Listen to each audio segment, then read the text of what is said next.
Thank you very much for joining us this evening with Bruce Marwick's talk on Chad Taylor, Carmel's Silent Unknown Pop Art Futurist.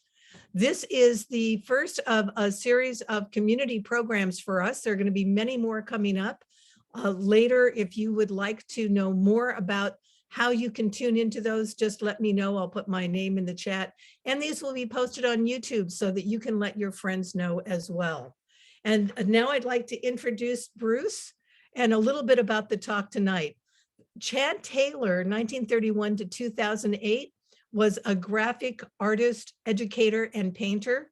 He moved from Chicago to Carmel in 1973, leaving behind two successful careers, the first as a partner in a design firm, and the second as a professor at the Illinois Institute of Technology. He had a home built near Carmel Beach and lived there with his wife and family for the remainder of his life. Taylor painted for decades, but never exhibited or sold any of his art. The presentation will explore Taylor's life, his artwork, and his creative influences, including the Bauhaus, Modernism, and even pop art. Taylor's interest in the conflict between humanity and technology will also be discussed. The person who's going to be giving this talk tonight is Bruce Marwick. I am delighted to know him and to consider him a friend. He is a board member of the Sacramento History Alliance and the preservation chair of the Sacramento Art Deco Society.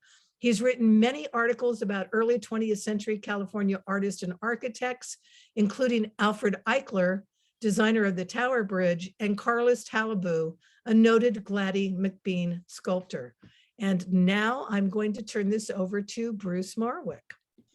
Great. Well, thank you so much, Mary Ellen, for that introduction. And I want to thank all the attendees tonight.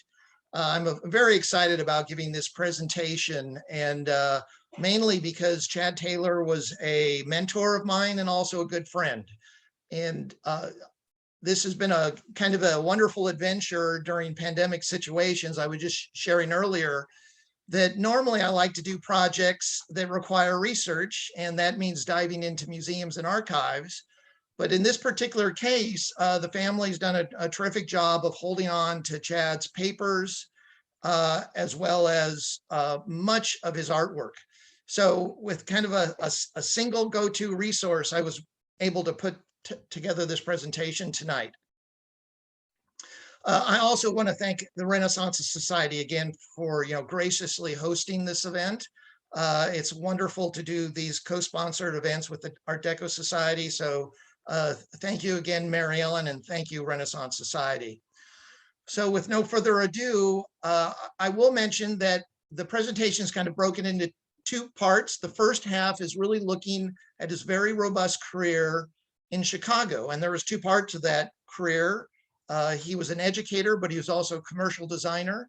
And then there's the second part when he actually transitioned to California and Carmel, and dare I say was kind of the silent artist.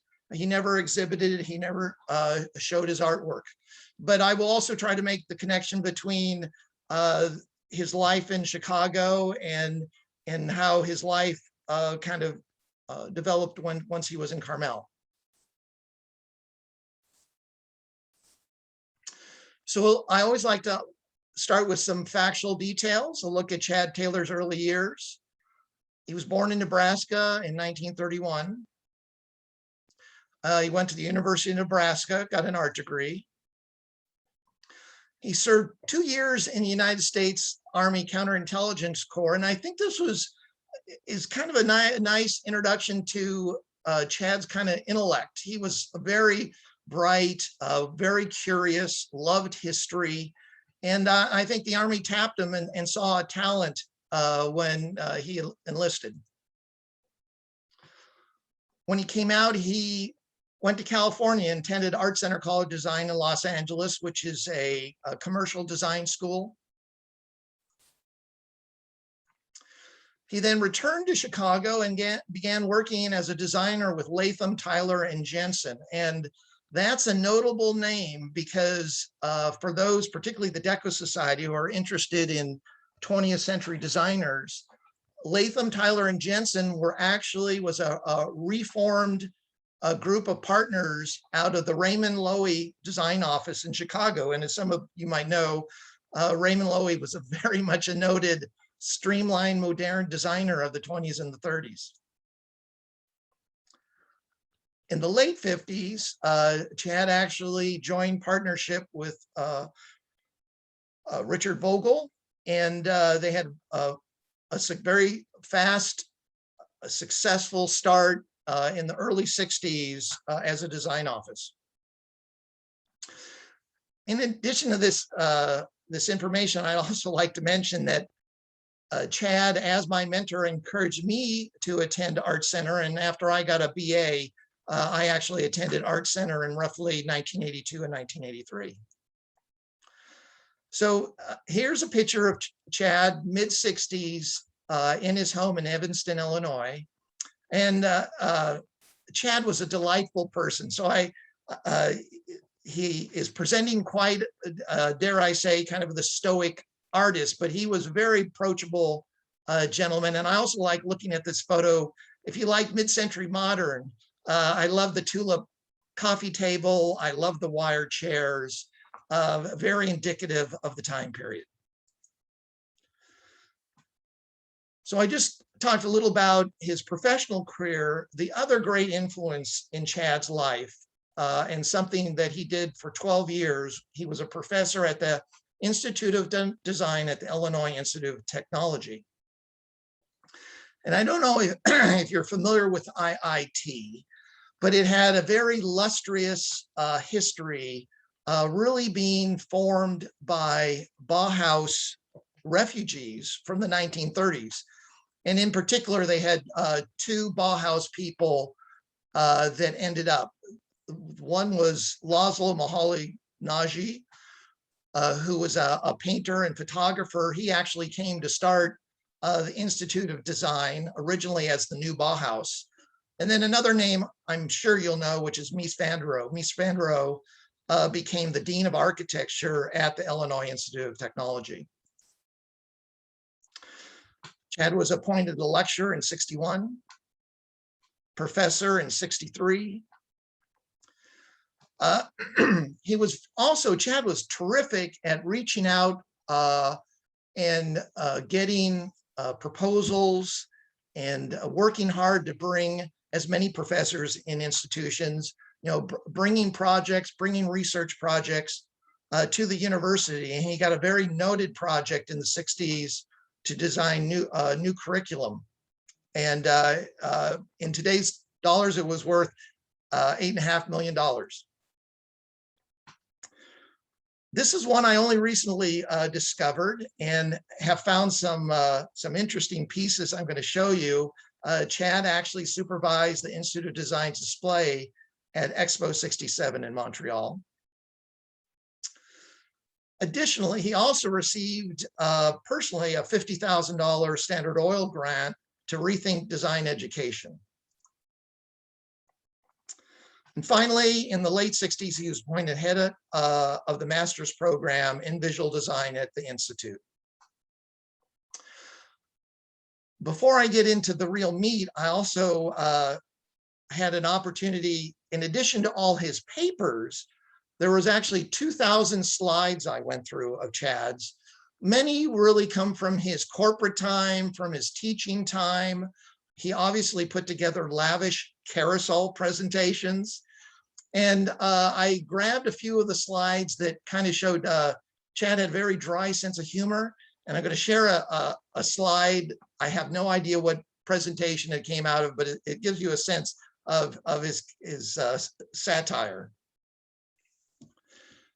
I get a kick out of this because Chad was both bright and he was competitive, and I never would have thought Einstein to put Einstein in a football jersey. So now I'm going to begin a little bit with Chad's early life before he gets to Chicago in 1956. And I'm going to talk about kind of a few little wonderful discoveries that I found.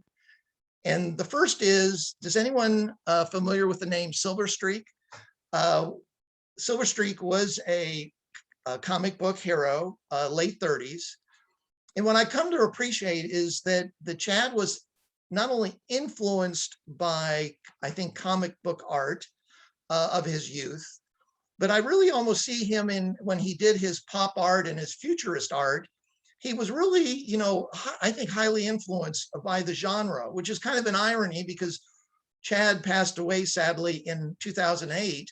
And so he's missed the whole last 13 years timeline of Marvel movies and comics, and I know he would have loved them. But here's what I discovered in his papers. A signed autograph picture from Silver Streak. It says, to my pal Chad Silver Streak. And I just thought that was wonderful because I understand he had this hanging in his studio until his passing. Also, the little poster describes Wiz, and I did not know who Wiz was. Well, Wiz is the falcon behind, that's Silver Streak's pet. And Wiz had supersonic speed because he had a transfusion of Silver Streak's blood. So kind of an unknown hero of comics, but kind of a nice connection to Chad. Chad did love Streamline Moderne. He loved trains. If you notice, there were some Streamliners in the Silver Streak advertisement. I show you this because many times Chad and I, of course, I'm going back to the 70s and 80s, would talk about Art Deco. We would talk about Streamline.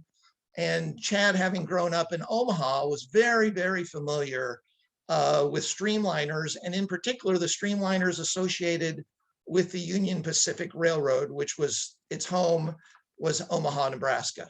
And so this is the famous M10000, a very famous train. And I thought it was kind of fitting to acknowledge because Streamliners and modern things repeatedly showed up in Chad's artwork. Another thing I discovered going through Chad's papers was just a girth of sketches, thumbnails. Chad loved to draw. This sheet is probably like a 14 by 17 inch sheet. Chad could sit down and doodle, do little thumbnail explorations. But this one caught my attention for two reasons. It showed a couple of his childhood passions. And I'm going to zoom in on the center illustration. So I'm taking this to be kind of a personal little self-portrait or self-illustration. But if you look out the window, are some of Chad's interests and heroes, including Mickey Mouse, a Zeppelin. I see the round target shapes or rondelles that he used in some of his art. So I thought this was kind of a fitting because I have one of the issues with putting this presentation together is there's no official timeline or dating on any of the art. I tried to kind of put together a nice arc of his life, but this could have been done in the 60s or 70s or 80s, or even earlier. I'm just pleased that I have an opportunity to share it.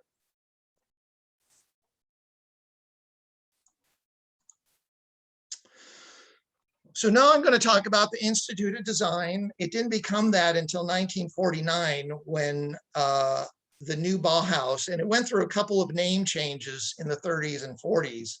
It became the Institute of Design in 1949 when it joined the Illinois Institute of Technology.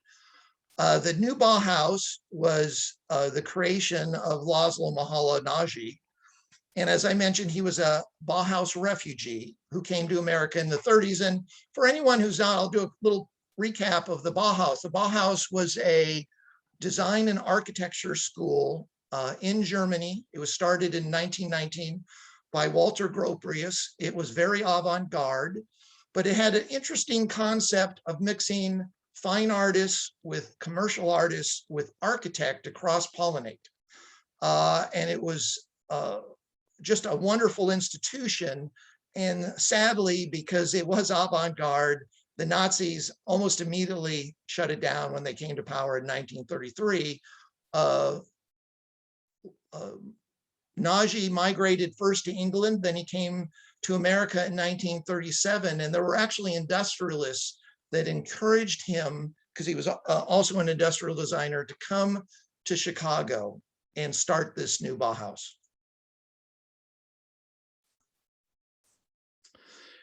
So this is actually the logo that was created in 1937. It has that kind of classic modernist cubist head. I'm sure some of you have seen either it directly or renditions of it, but this was created by Nagy. And here's a picture of he. He was a very talented guy. He could do both commercial art and fine art. He's known for his avant-garde photography. He did many mobile constructions. He just was a visionary person. So when he created the new Bauhaus, actually one of its emphasis was photography. So I will be talking about that as we go through the presentation. So here's a picture of Chad Taylor, mid-60s. And what caught my attention is the sweatshirt he is wearing. It's a sweatshirt with a screen print of Mahalo Nagy. And this photo, I've actually zoomed in on a wonderful group shot of the professors in the mid-60s at the Institute of Design. And it's a very notable group. And I think two things struck me when I finally, through the help of several people, including some friends and professional artists of the Chicago area, were able to help me identify many of the people, is two things that struck me. My goodness, what a very professional and noted group. And the secondly was, boy, they are all men. You know, I had to make note of that to show that this is, if this is 65, it's 56 years ago. But I'm going to just quickly go through some of the artists in this picture because they're very notable. The first is Arthur Siegel. He was a photography professor. He was actually a student at the new Bauhaus in the late 30s. The next person is Eric Siskin, also a photographer, extremely noted. He did wonderful, complex, up-close black and white photography of textural surfaces like peeling paint and old sign banners coming down. He had a great touch for texture and form. He also did a noted series of photo of individuals and businesses in Harlem in the late 30s. And then the third person I like to mention is Mish Khan. He was a printmaker and a fine art professor. Just for the fun of it, if you've not been, MoMA in New York City, MoMA, New York, has a very robust website, and you can look up, they have put online every artist who's ever shown at MoMA pretty much from the beginning, the late 20s through the present. So I looked up all three of these individuals, and a fourth individual, a gentleman by the name of Harry Callahan, who was a professor of photography, who had just before this picture moved on to the Rhode Island School of Design to run there. I looked up the four of them. Between the four of them, they had over 500 pieces at MoMA.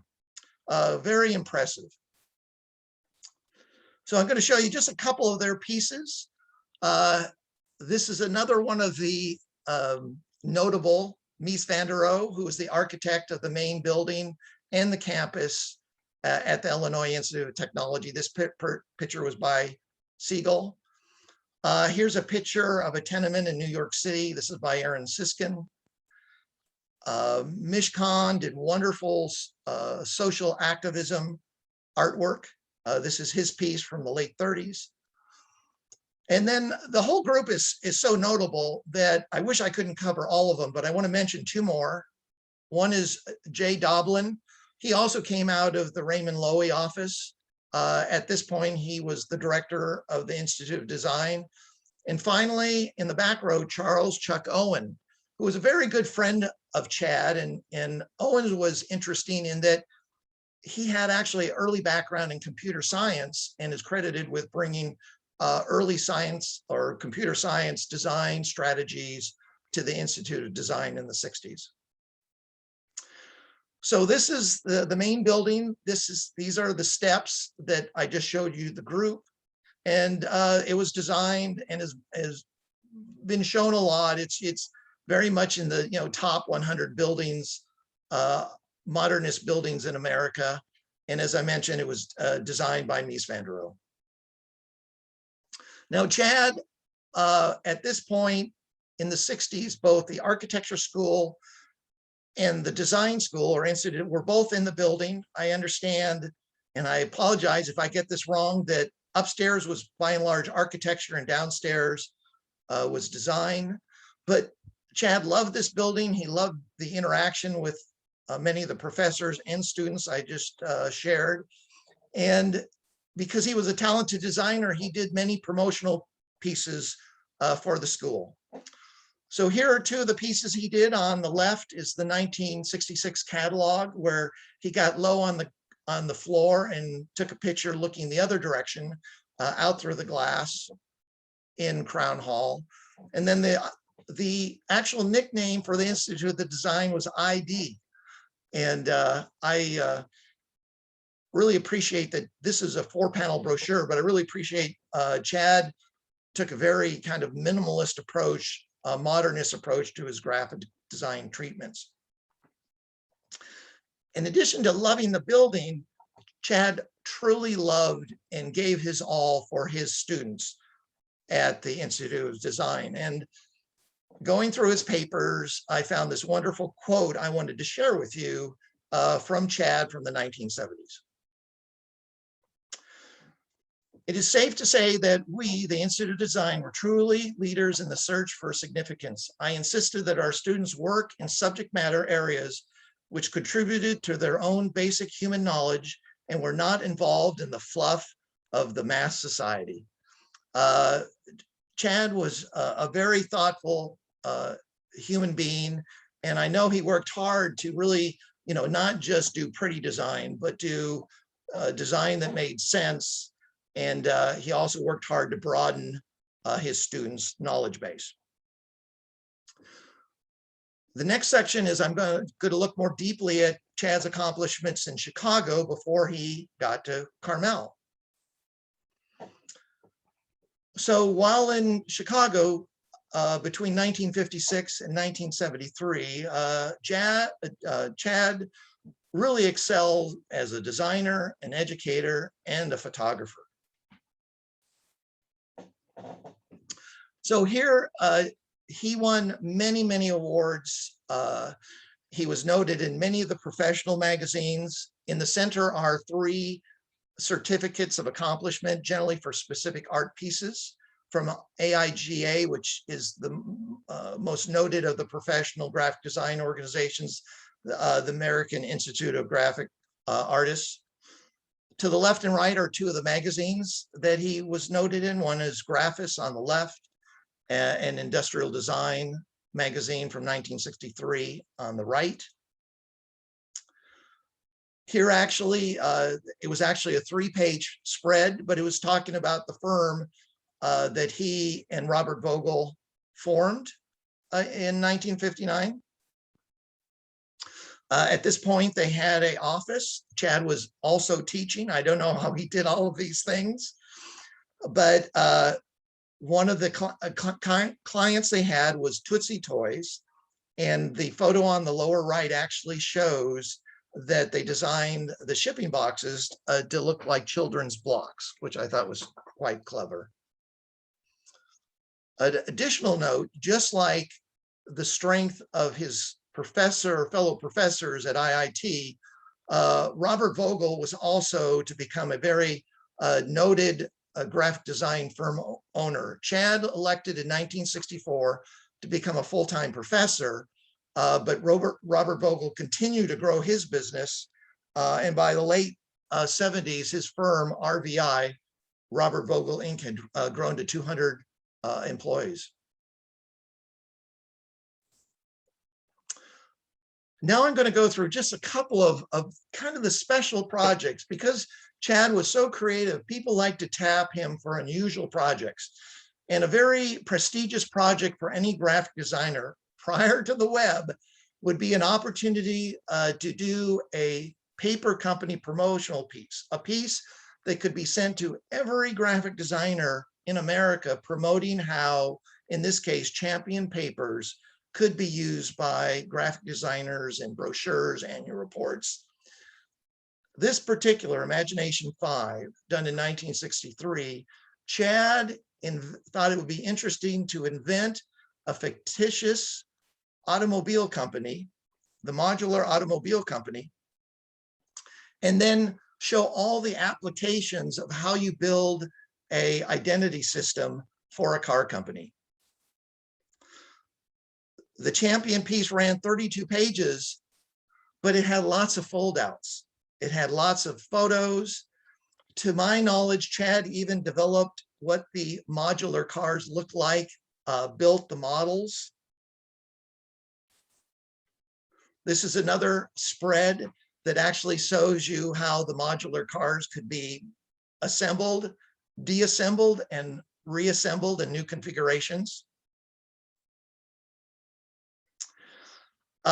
Another fold out, Chad also did all the graphics. And here is a 3-panel banner for something called the Reno Overland Endurance Trials.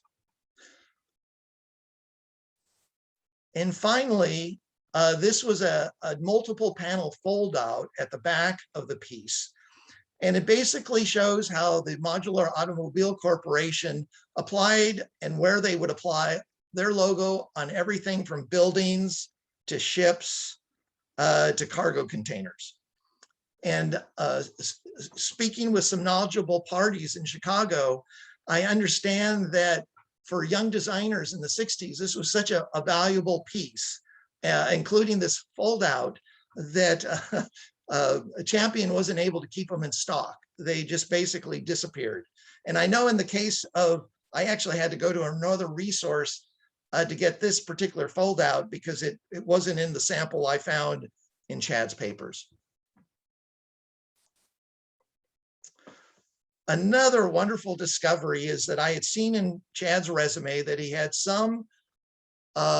played some role in creating a display promoting the Institute of Design at Expo 67 in Montreal. I didn't find, other than a note in a resume, I didn't find anything physically marked until I ran across this 8x10 envelope with about a dozen negatives of illustrations, futuristic. And I kind of started to think, well, gosh, maybe these, I don't really know where they come from, but maybe they have something to do with this display. Of course, I noted on the front that it's addressed to Mr. Chad Taylor, Crown Hall, 3/14/1967. One of the, or two of the illustrations were these 2 panels. And I thought, gosh, that's fun.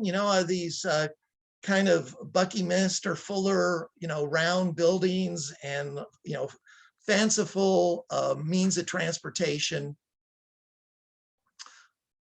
The sizing on it was such that the negatives, while only 8x10, the final output was large.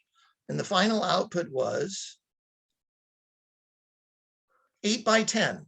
So each of the panels were 4x5, 4 feet high by 5 feet wide, and then together they'd make a 10-foot panel. But as I looked at them, one of the mysteries, and this is true of all of the illustrations, there must have been additional applied graphics or applied verbiage, because I know there had to be, something explaining all this wonderful art. So I love the art. I would have loved to seen the copy associated with it. But then I started, out of curiosity, looking at Expo 67, and I said, well, boy, this artwork would have been really applicable, particularly since Expo 67 did have a Buckminster geodesic dome. I'm going to just show you a couple more of the illustrations. These were once again 4 feet by 5 feet. This is I am assuming was associated in the upper left-hand corner. I can see the verbiage Chicago. I see the famous round mid-century towers. And I see other graphics. I see, you know, computers, a classroom. So I'm assuming this was the verbiage associated with this panel was talking about the strength of IIT and being, you know, getting prepared for the next decade, the next millennia. This last one I had to show. Another little a personal aside is my dad was associated with the automobile business. He worked for Cadillac for a period of time. So I'm very familiar. This fanciful drawing is obviously a Cadillac. And Chad has put next to it a very efficient small egg car. And it's very whimsical, very reflective of Chad. But then when I was also looking at it, I was thinking I had seen somewhere a small note about potentially doing these panels in color. Once again, I can only do conjecture, but knowing how much Chad loved primary colors, and you will see when we get to the paintings, how much he loved bright primary colors, I thought, well, how would have these looked in blue, red, and yellow? And certainly the panels take on a life of their own if they have color added. Another mystery of my youth. So Chad was a very, he did not brag. He was very kind of introspective about his past. He didn't dwell on it. So there was many things in his house that I didn't really actively pursue when I was a youth, and he was my mentor. But I realize now that many of the things he had on the wall were of consequence or had really interesting background stories. One was this enlargement that I just photographed it outside. The actual photo is just the head. But the head is associated with a whole project I did not know about until I went through his papers, and it was called the Art Resources Traveler. It was a mobile museum, and it was put together by a group that included Chad, who is the primary designer, and Chuck Owen, who I mentioned earlier, because he was a computer specialist. They had a lot of early technology in this, basically a semi-truck that could be rolled up to an institution, you know, like a museum or a school, and they'd open up the doors and they'd start to conduct business. I also understand there was a section at the rear of the van that had equipment. So if they wanted to, were at like a school and the school needed better sound system or projection equipment, they were ready to go. They could roll it in and do a more robust presentation. So I just, you know, this just kind of blew me away that this one photo was associated with this whole grander project. And this project was sponsored by the Department of Education of the state of Illinois. And finally, here's a picture of Jean Taylor, Chad's wife, just reviewing some of the presentation pieces. I wish, once again, I had photos like the Expo 67 displays. Sadly, I only have bits and pieces, but what I do see, it just was thrilled to find out more about it. Another robust project that Chad worked on that is just epitomizes his passion for the students and a passion for envisioning the future was a project that he, once again, I think it was just because he was an outside the box thinker that he was tapped, was in 1970, People's Gas Company in Chicago or Illinois area came to the Institute of Design and said, we want to do a show promoting new technology, new energy, and the future at the Chicago Museum of Industry and Science. And we would like to fund a student program to come up with these visions of what will happen in our society in America by 2001. And the project was called 2001 Reconsidered. Chad became the lead professor and director for this project because it was going to be twofold. Students were going to apply to be on this team. Chad and his selection committee would pick the team, and then they would go away, do research, and then they would come back and basically put together a audiovisual and display at the museum in Chicago, Science and Industry Museum. And here's another wonderful quote from the front piece I'm showing you right now. The Institute of Design has been afforded a unique opportunity to rethink the future of man at a time characterized by rampant social change, accelerated technology, environmental awareness, pollution, resource depletion, and a concern for the very existence of man. Boy, I read this and I have a feeling Chad, had a hand in writing it, but I thought we are 50 years hence and it's pretty much exactly as applicable today. As a youth, I have a family background out of Chicago, so I have been in this building, the Chicago Museum of Science and Industry. It's a terrific neoclassical building, dates all the way back to the 19th century. But more recently, I know they've been adding very splashy banners for whatever interesting or compelling museum exhibitions they're doing. And I saw this one from 2017 with robots, and Chad loved robots too, by the way. A lot of his artwork is centered on robots. So I thought this was a very appropriate to show. But even a more interesting discovery, and I had to do this through newspapers.com. I found a bunch of articles written in Chicago about this project. And I love the headlines. New exhibit gives peek into future, 10 students forecast future life. I'm just, the end document, each student wrote a 3 or 4 page white paper, and then they bound it together. So I'm just going to hit some of the highlights. A few predictions from the 2001 Reconsidered student team research. Computers will become an integral part of everyone's life. They will make our food, cut down our work hours, teach our children, and keep us in constant contact with each other. Well, I agree with pretty much everything there except cut down on work hours. I don't know about that one. Poverty will be eliminated by the 21st century through guaranteed incomes available to everyone.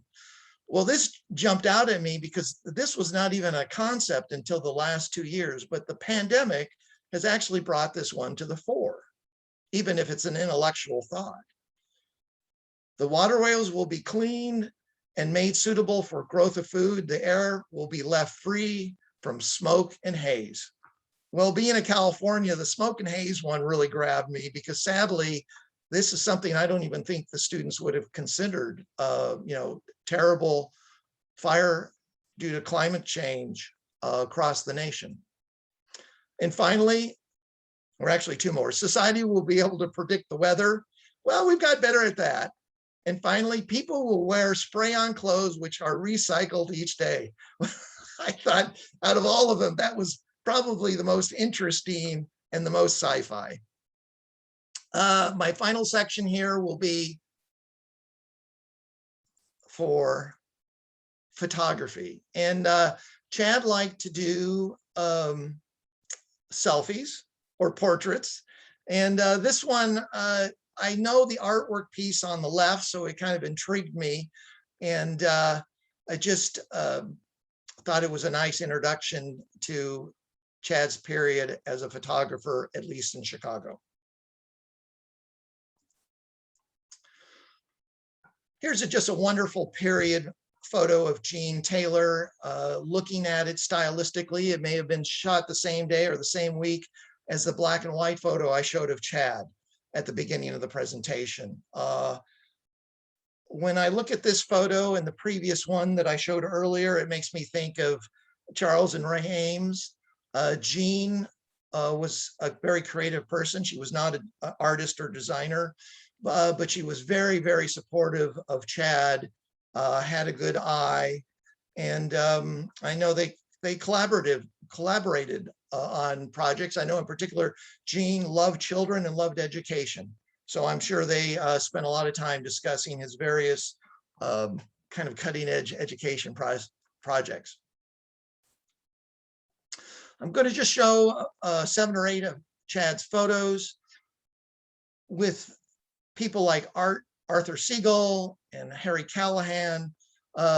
Chad was definitely influenced, obviously grabbed a camera and at times walked around Chicago. I particularly like the graphic quality of the L, or the elevated train. This is really more of a documentation photo, but I love the color usage. I particularly get a kick out of, all of the classic Midwestern checker cabs in different colors and the signage in the background. This is a really interesting photo. And the reason it interests me is that I'm enough familiar with Chicago history. I hope as I remember, there's a famous commercial street in urban Chicago called Maxwell that historically would have street vendors and small retailers. I'm assuming this is either from the late 50s or the early 60s, but it's a very compelling photo. And it's one of the few I could find, although I'm pretty sure Chad did these because Chad did a series of photos in 1972, 1973. Chad taught a year in Australia, and he had a grouping of similar types of urban-esque photos from Australia. Here's a duotone or a tritone. I'm assuming this was probably done in camera with gels. This is way before Photoshop. I don't think Chad actually ever really embraced Photoshop, or at least using computers or Adobe softwares to do art. And this, I think, is a direct reflection of some of the other professors in the history of modern photography at the Institute. I believe this is what they call a photogram, where you basically are exposing an actual piece of film or photographic paper to light, and you're moving objects over it. And Laszlo Mihaly Nagy, I think, was one of the people who really got this kind of thing started. But it's a very, I always like black and white images, so I find that very compelling. Here's another interesting motion, black and white. I have no idea what those objects are, but it's compelling. And then the last photo I'm going to show really caught my imagination because it's like a precursor to the actual paintings he did in Carmel. And this is like a contrasty photos, solar treatment. I love the colors, I love the mass, and you will see in his paintings that Chad loved to do masks. He was very much attracted to them. Now the second half, a new chapter, moving to Carmel, California. So Chad had a very robust career in Chicago. First working for the office that really grew out of the Raymond Loewy office, starting this very ambitious organization, Vogel Taylor, with Robert Vogel, really because of his early successes as a designer. The director at IIT tapped him, James Doblin tapped him, come start teaching. We need, talented people like you, particularly on the design side. And Chad found that he really enjoyed teaching. And I think there was also a certain level, corporate America, in a way, if any of you have seen or familiar with Mad Men, that was the generation that Chad was a part of, and advertising and graphic design, much of the graphic design Chad was supporting, including doing trade ads, was for corporate America. I think he just found it way hectic and maybe not for him. So that's when he jumped into teaching. But I think after 10 or 12 years, he also saw that, you know, academia or the academic community can be almost as competitive as the private sector. So I think that in the late 60s, early 70s, Chad was looking at it as an alternative. And I think the alternative was maybe moving to California and reinventing himself. So another great discovery, as I showed you, Chad liked to fill his sketch pads with all kinds of drawings. This actual drawing was on a much larger sheet, but about 5 by 7. But when I saw it, I just chuckled because I don't know if it's directly tied to the house he designed in Carmel, but the fact that it looks like it is, and it's tied to the word utopia. And so I want to go ahead and show you what I think is an early reflection of Chad's ultimate utopia. So this is a house. It's on multiple levels. It's in an L pattern that wraps around a tree. We're actually looking west. This is not street facing. And it's just catching the morning light in Carmel from the sun coming down Carmel Valley. So if you look at the big plate glass windows behind the trees, I'm going to show you an interior. So those 2 sets of windows at the top are looking the other direction out. The whole house was built out of redwood. Chad designed most of it and utilized a young architect to help him put it together. But it was really his vision. And if you look in this picture, you can actually see the Greek head from the art traveler that he worked on in the mid-60s. Here's another, the sun has now come up. If you look at the section of the house to the left, that's on a lower level, that was actually an addition, not really an addition. There was a large deck there, and the living room was enlarged, and that section was just being built when I met Chad in the mid-70s. Here's another wonderful shot, a shot of Chad with his Hasselblad. He's actually in the house shooting through a couple of doorways with a mirror. And I just love this shot because it not only is it well proportioned, but it really shows, you know, the wood treatment of the house, which was entirely redwood. And then finally, this is his studio as it appeared when Chad was alive. And Chad loved to accumulate information, ideas.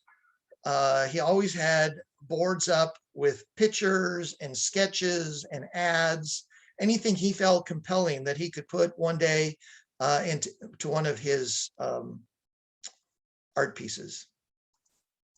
So now I'm going to go through his artwork in Carmel. And there's 3 sections, and I'm going to start with, because it seemed the best, since really IIT was about the Bauhaus and the Institute of Design in particular. I was going to look at art that I think was his art that was shaped by the Bauhaus. And I call this the beauty of geometric shapes.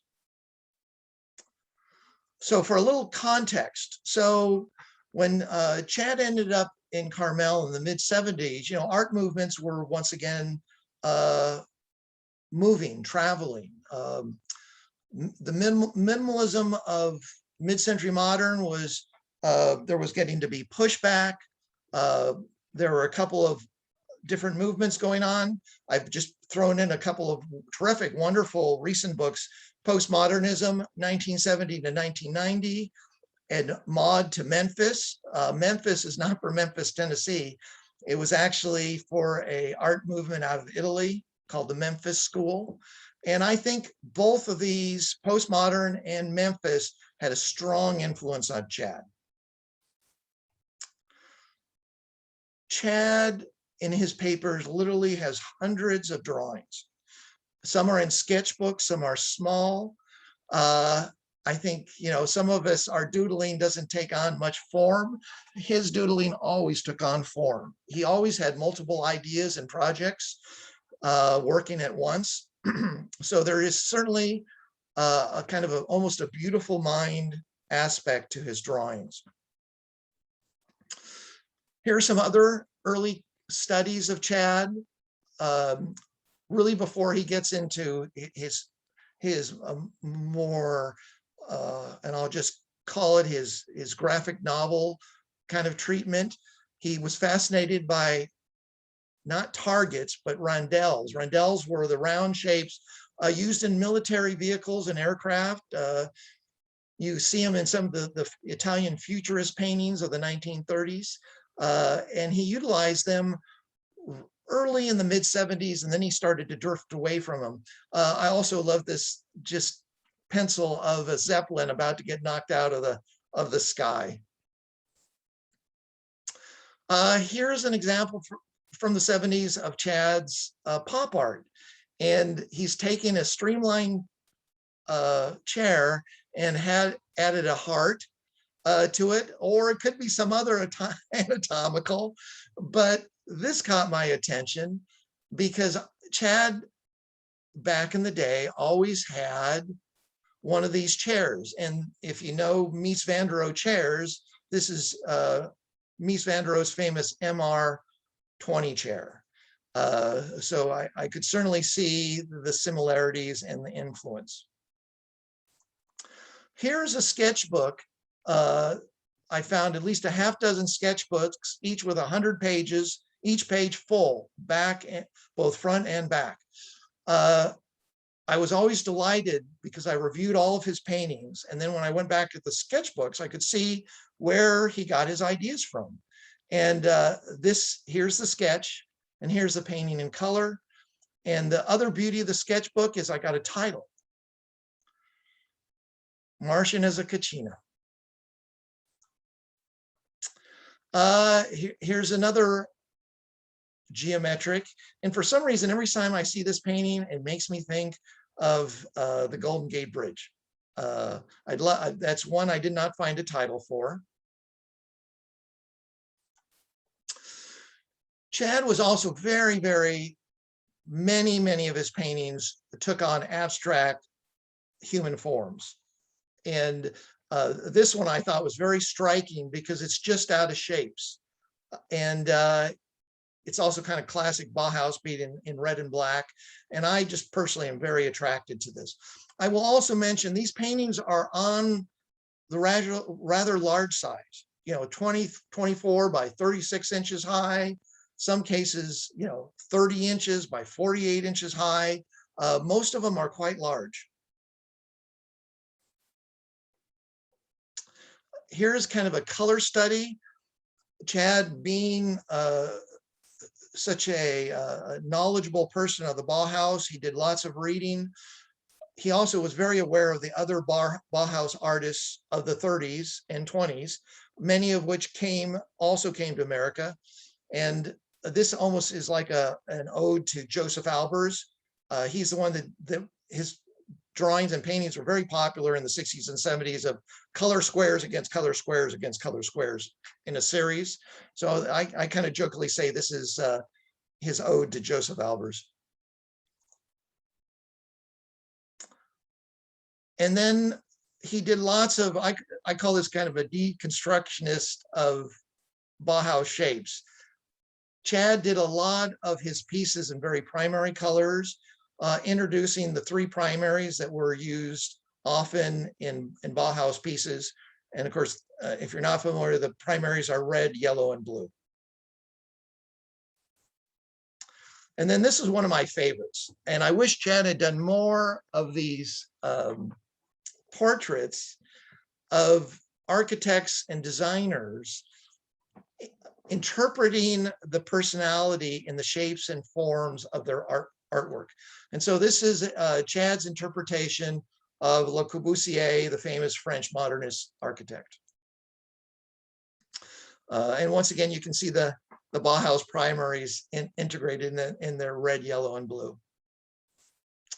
The next series is Sci-Fi and Robots, a vision for the future.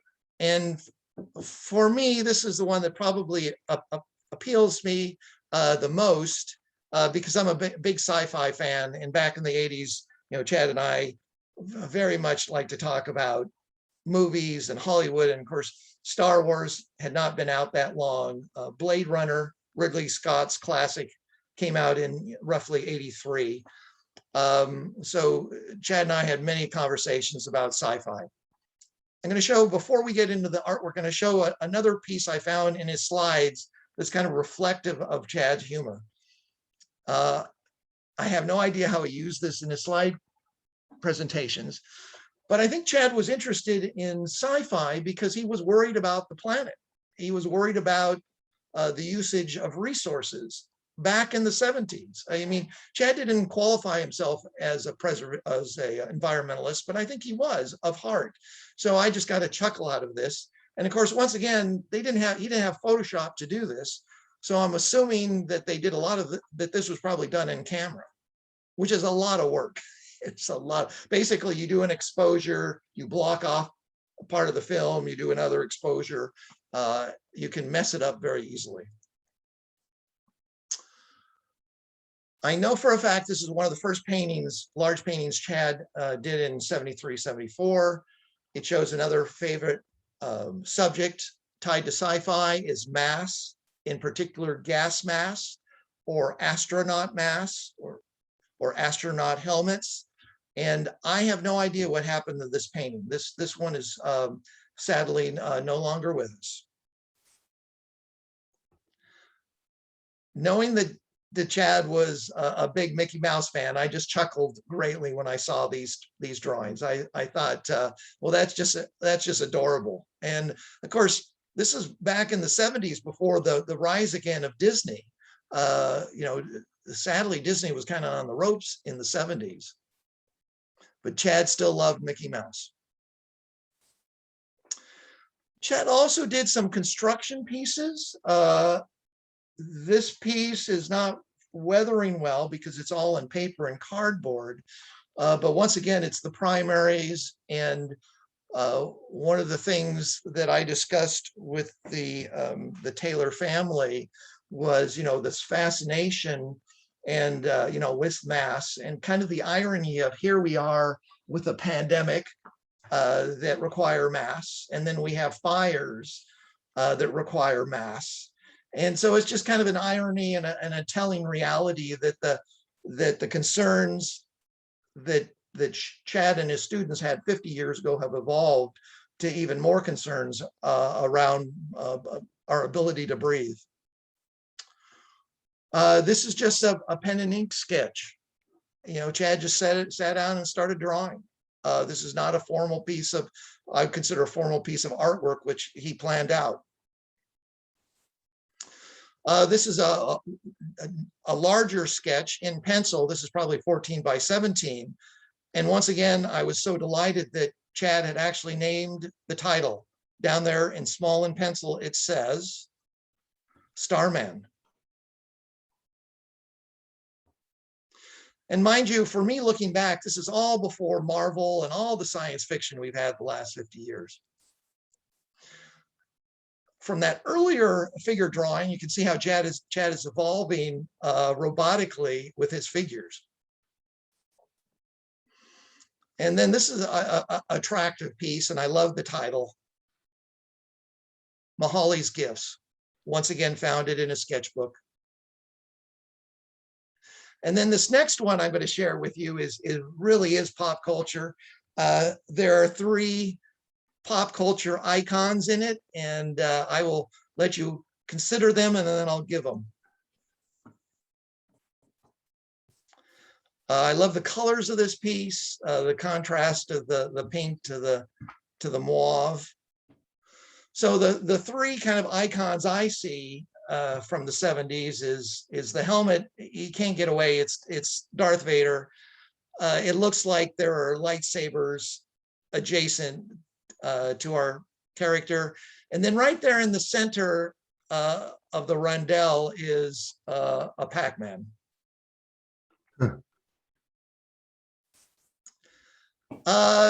And anatomically, you know, Chad really started doing some wild things. The title he had on this was Genderized Robot. Somehow fuck this up. Why? Because I think I turned on my video.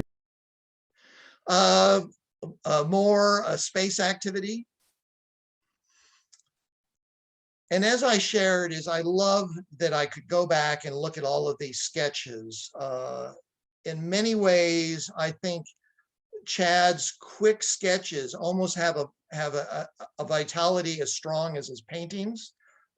Just the mix of shapes and forms, I really enjoy looking at them. And here are two robotic gymnasts or acrobats. And once again, this is a large painting. As I remember, it's you know, roughly 3 feet high by 4.5, 5 feet wide. Another dramatic sheet that I was excited to find when I saw it, because I knew exactly the painting it was associated with. The painting is quite different, beautiful, but different. This is going to be, the painting is going to be Bauhaus Thought.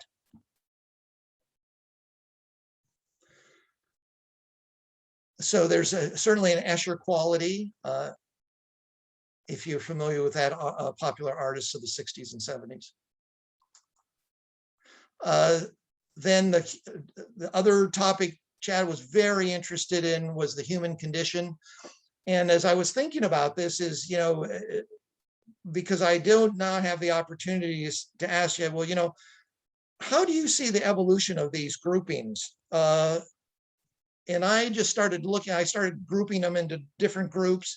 And I thought a nice way to organize them as I looked at the subject matter were these 3 subjects. So we're going to go through several paintings of isolation, conflict, and harmony.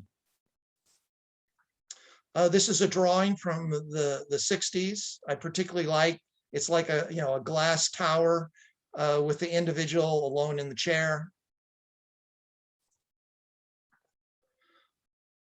Also from the 60s, I think it's an irony, you know, now that I see these targets or rondels, all I can think of is a big retailer we all know. I love this drawing. I don't know if Chad ever executed it as a sculpture. The writing down below says famous sculptor with neon, but you can, the grid you see on it is the grid that led to Chad gridding a piece of canvas to do this painting. Chad also worked in chalk. Once again, I think this was probably a fast drawing, but I think it's just gorgeous. It reminds me, and I can't remember of the personality in Blade Runner was played by Daryl Hannah. It reminds me of the character she played as a android in Blade Runner.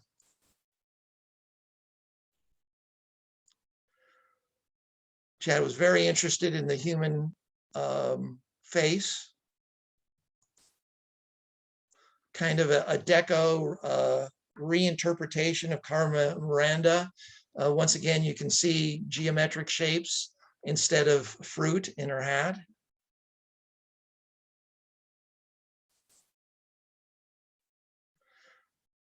Chad loved rich colors. I think that's probably an expression of his being a graphic designer. He understood how colors went together, and there's a real lushness to a lot of his paintings.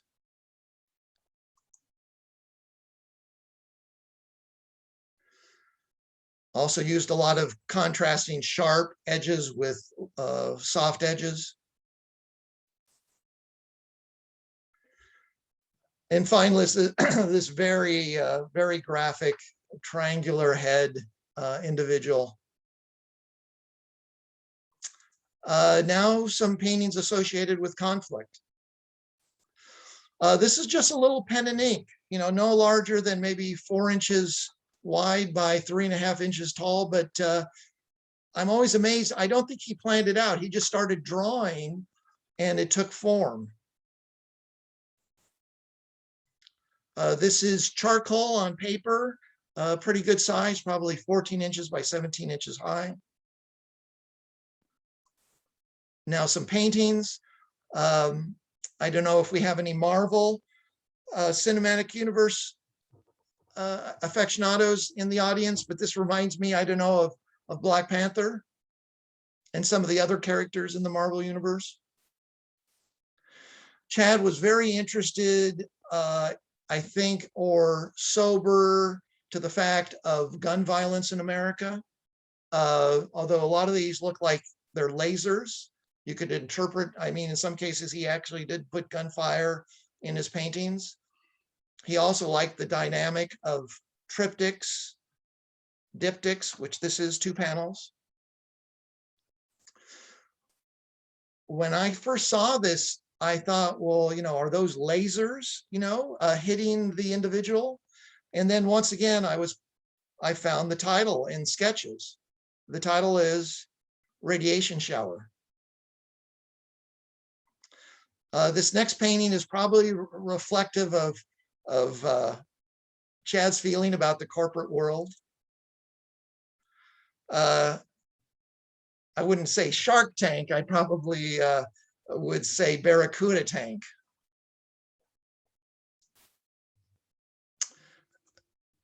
And finally, the lone face with a lot of fencing or obstructions in this painting. And then finally, harmony. Chad didn't do strictly, sharp, edgy, popish images, and he just shied away from doing things that were more tranquil or subtle. But he did do a few. Here's a very attractive nautilus.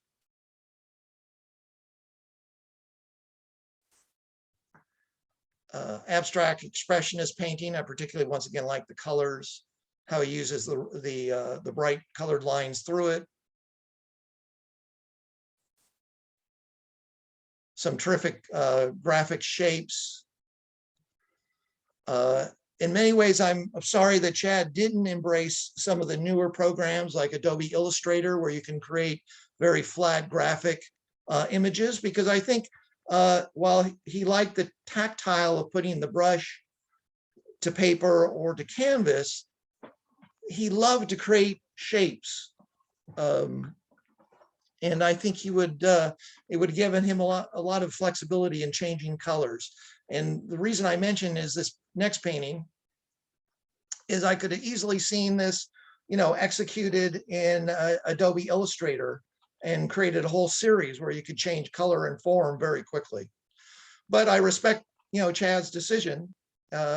He liked the tactile, and to be quite honest, after years of frustration with Adobe software and working with computers myself, there's something beautiful and direct about, pencil and brush to paper.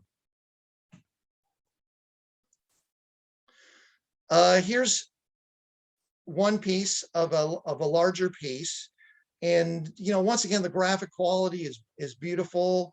Chad is contrasting a colored shape in front of a more lush, contrasting colors in the background. And here's the entire piece. And the entire piece is, over 10, 11 feet wide. I can't remember the exact dimensions. It is a quadriptych, and it's supposed to represent evening, morning, afternoon, and early evening. And this was the piece that was in the interior photo I showed earlier. Chad was also very much interested in jazz. I can't specifically say, but like Maxwell Street that I showed, the historic retail street in Chicago was famous for its jazz clubs. going all the way back to the 1930s. So I don't really know how much of a jazz music lover he was, but I certainly know he appreciated the genre and was probably inspired to do this piece. Here are all four players together.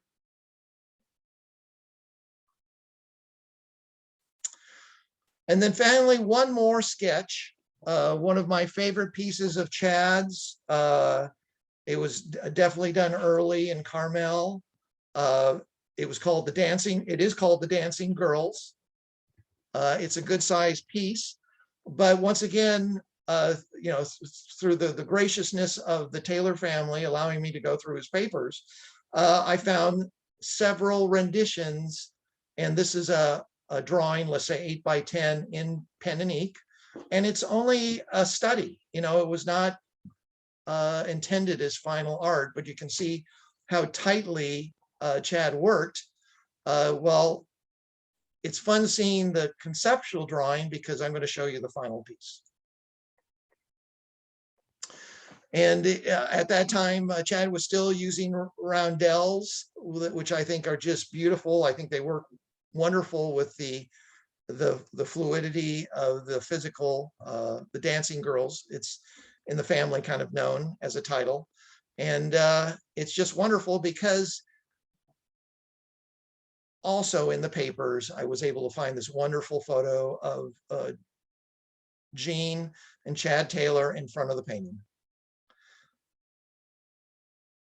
And so with that, that is the end of the presentation on Chad Taylor. So I look forward to coming back. And before we go, Mary Ellen, I want to give a shout out to the Deco Society. So the Art Deco Society, I didn't have a chance to do it. The front end is we are a nonprofit interested in the decades between the 20s and the 30s. We typically have had very robust in terms of having monthly activities like lectures, movies. We have events. We always have a formal holiday party. And if you are so moved, we would love to have a contribution. We have a way in which you can donate online at sacartdeco.org. So once again, thank you so much for attending tonight's presentation. Great. Thank you so much, Bruce. And we're going to open this up to questions. Let me put my plug in for the Renaissance Society. The Renaissance Society is an organization that's been around for almost 35 years, based in Sacramento, but we now have members all over the world since we've been going virtual, thanks to people like Bruce. So thank you, Bruce. We didn't get very many questions in the chat. Some people actually answered this for us. So one of the questions was, how did he earn his money in California? And you did have, okay, so Bruce, So am I? Yes. Can you stop sharing your screen? Okay. Thank you. Great. We did have some people that seemed knowledgeable, because the question from Richard was, what was Chad's source of income in California? And Jeff Marienthal and KT Studios answered, but you go on as well. Well, Chad really, I was talking with Mary Ellen about this early, is that I think Chad was early to the gate on thinking, how can I have balance in life? Even while he was a full professor at IIT, he continued to design. He even designed for Robert Vogel for many years.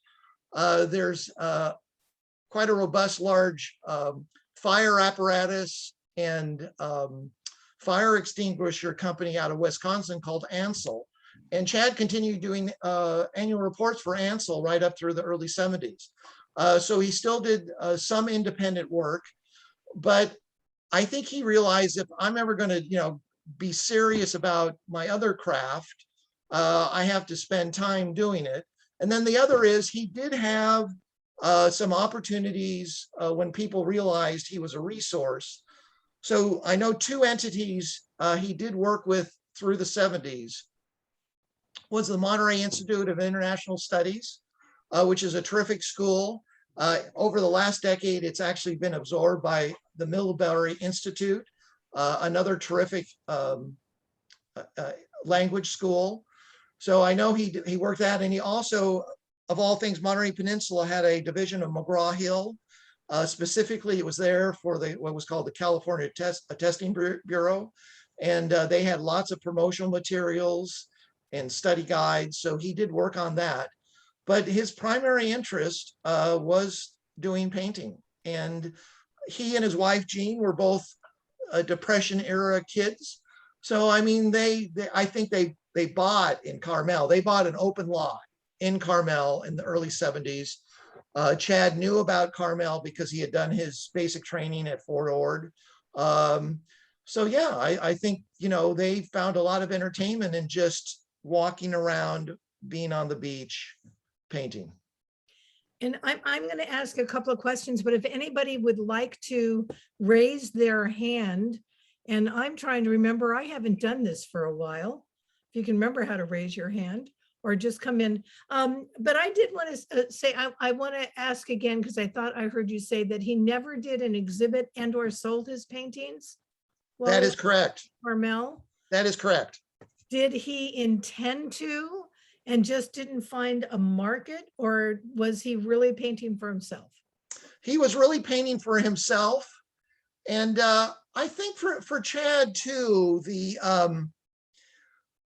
when you are with the level of professors and notable people at IIT, and then he was in this pressure cooker of Mad Men in Chicago, I think he just got to a point that it was enough.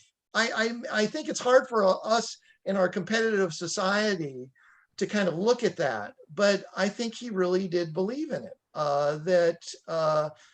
Dare I say, anything outside the new formula was just too stressful.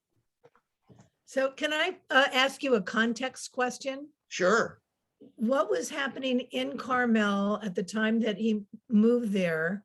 What were the other art movements that were going on, and kind of how did he fit in? I know that's a really broad question, but.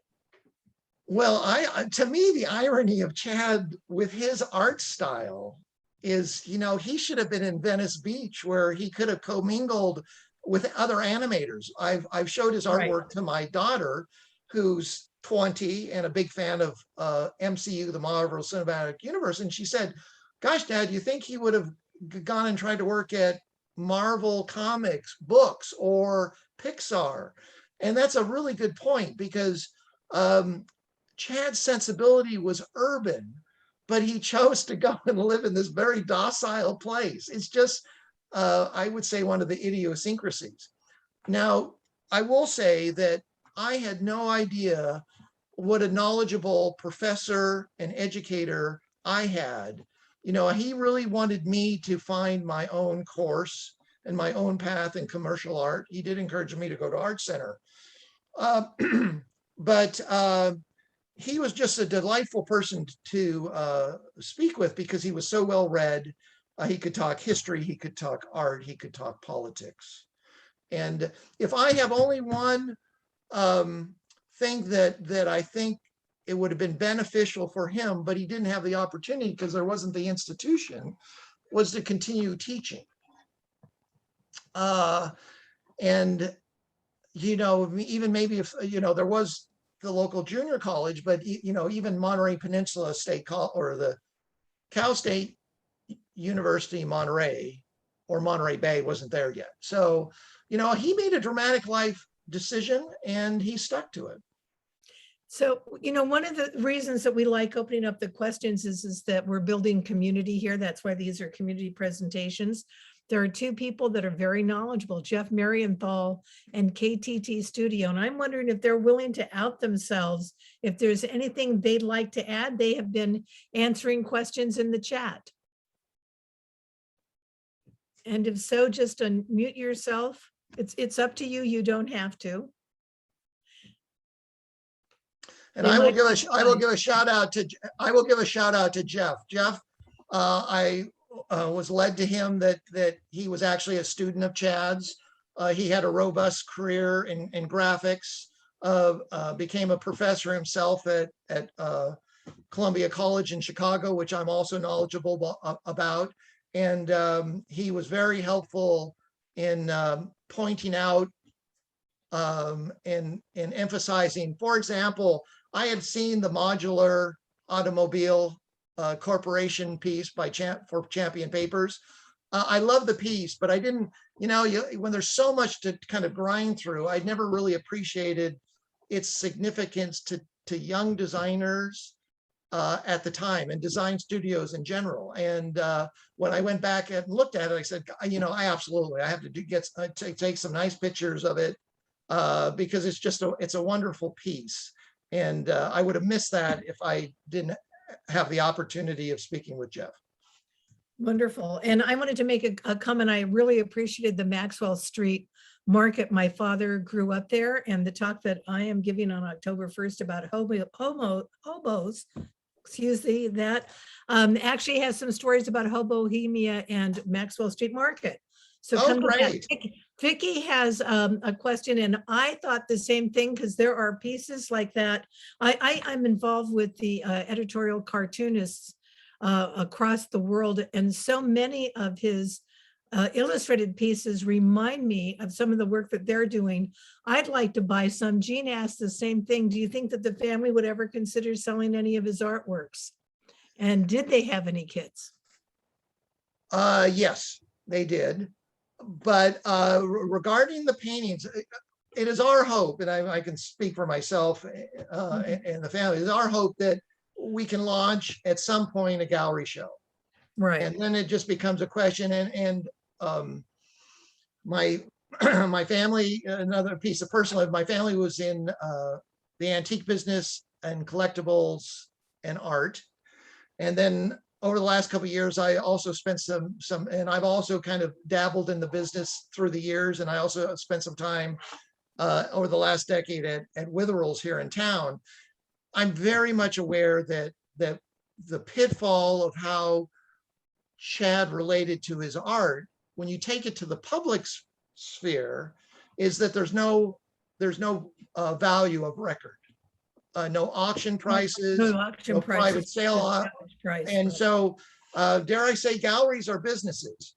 And with the pandemic, it's gotten even fiercer. So unless they have a name entity, it is just really hard. It is really hard. But I feel,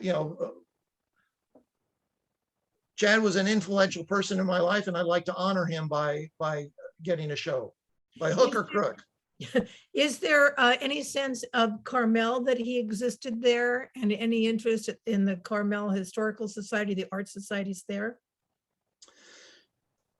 Well, I have not. I have reached out to some of the dealers who are a little bit more, dare I say, sensitive to Carmel history.